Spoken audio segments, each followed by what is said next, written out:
লাভ becomes আ habit. এই যে কথাটা, ভালোবাসা অভ্যাসে পরিণত হয়।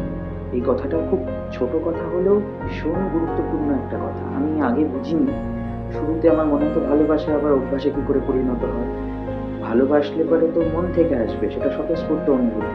সেটা কি জোর করে আসানো যায়? অভ্যাস মানে তো যেটা আমি রোজ করব, যেটা আমাকে করতেই হবে বা যেটা আমি একা একাই রোজ নিজে থেকেই করব। মানে যেটার মধ্যে ভালোবাসা থাক বা না থাক ওটা আমি করব। যেমন দাঁত মাজা।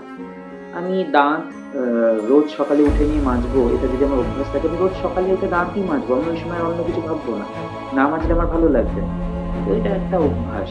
কিন্তু যদি আমার সকালবেলা উঠে কবিতা পড়তে ইচ্ছে করে এবং সেটা যদি আমি ১ম দিন পড়ি, ২য় দিন আমার না ইচ্ছে করবে না, আমি পড়বো না। এটা অভ্যাস না, এটা ভালো না। তো আমি এই যে বাক্যটা বললাম, লাভ বিকামস আ হ্যাবিট, এটার অর্থ আমি আগে বুঝিনি। মা বাবার সঙ্গে কথা বলছিল, তো দুজনের কথা হলো যখন একটা কথা মা বাবাকে বলল এবং সেই কথাটা শুনে আমি এই লাভ বিকামস আ হ্যাবিট বাক্যটার অর্থ বুঝে গেলাম। কি বলছে মা? মা বলছে যে আগে আমি সিনেমা হলে সিনেমা দেখতে যেতে যেতে ভালোবাসতাম। আমি প্রচুর সিনেমা দেখেছি। কিন্তু পরের দিকে যখন তুমি সময় পেতে না, যখন তুমি আসতে পারতে না, তখন আমি একা একা সিনেমা দেখতে যেতাম না। ভালো লাগতো না। এবার এমন তো নয় যে বাড়িতে আর কেউ ছিল না সিনেমা হলে নিয়ে যাবার মতন, ছিল। কিন্তু সিনেমা হলে দুজনে একসাথে যাওয়ার যে একটা আনন্দ, যে একটা অভ্যাস, তার মধ্যে যে একটা ওদের প্রেমের যে একটা ঘনঘটা ছিল, সেই পরিবেশটা তো অন্য কারো সাথে গিয়ে নিয়ে হয়তো সিনেমাটা দেখা হতো, কিন্তু সেই প্রেম করাটা তো হতো না।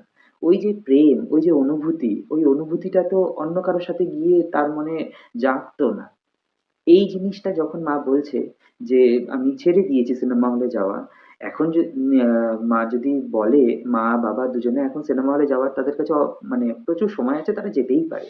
কিন্তু ওই সময়ের সিনেমা হলে যাওয়ার যে আনন্দ, যে মজা, সেটা তো আর এখন গেলে হয়তো সেভাবে পাবে না। কারণ এখন সিনেমা হল আগের সেই সিনেমা হলের মতো নেই। এখন আইনক্স হয়েছে, পিভিআর হয়েছে, নানান মাল্টিপ্লেক্স আ সিনেমা হলে চলে এসছে।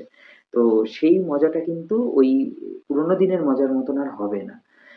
এই যে মা সিনেমা হলে যাওয়াটা ছেড়ে দিল, মানে ছেড়ে দিল বলতে এমন নয় যে জোর করে ছাড়িয়ে দেওয়া হয়েছে, ছেড়ে দিয়েছে স্বেচ্ছায়। যে আমার পার্টনার যেতে পারছে না, আমার স্বামী যেতে পারছে না, আমি তাই যাব না। এই যে ছোট, ছোট ছেড়ে দেওয়া, এই ছেড়ে দেওয়াটাই অভ্যাস। এই যে এটা অভ্যাসে পরিণত হয়েছে।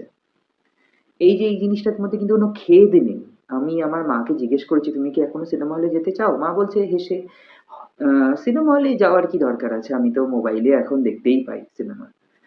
তো এর মানে এই নয় যে সিনেমা হলে যাবার তার ইচ্ছে নেই। কিন্তু ওই যে ওই সময় ছেড়ে দিয়েছে, অভ্যাসটা চলে গেছে।